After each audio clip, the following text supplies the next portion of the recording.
Kami nagro-robbing. Kasi pinakita namin may aksidente. Nasa aming nasasakupang barangay. Rescuehan namin. I-pick up ko ng pasahero yung jeep eh. Pero, nasa likod ng motor.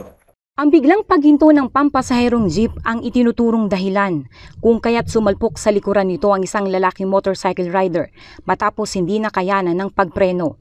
Dahilan upang matumba ito at magtamo ng sugat sa labi, gasgas sa kanang paa at kanang daliri.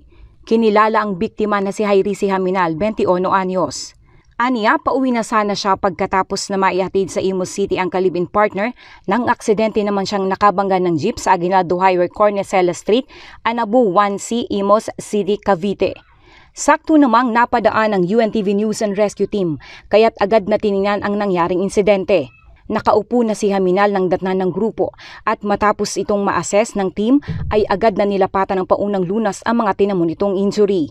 Pagkatapos na mabigyan ng first aid ang biktima ay tumingin na itong magpadala pa sa ospital.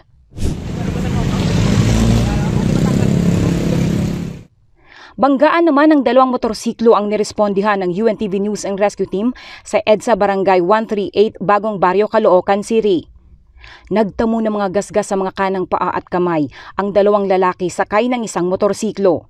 Si Raul Almirante na driver ng motorsiklo ang nilapatan ng first aid ng UNTV News and Rescue. Samantalang ang kaangkas nito ay ang Caloocan City Rescue Team na ang nagbigay ng paunang lunas. Wala namang natamong sugat ang dalawang babae na sakay ng motorsiklong nakabanggaan nito. Matapos malapatan ng first aid ang dalawang biktima, tumanggi na silang magpadala pa sa ospital. Juvie Saplad, UNTV News and Rescue, Diyos ang aming sandigan, serbisyo publiko ang aming pinahahalagahan.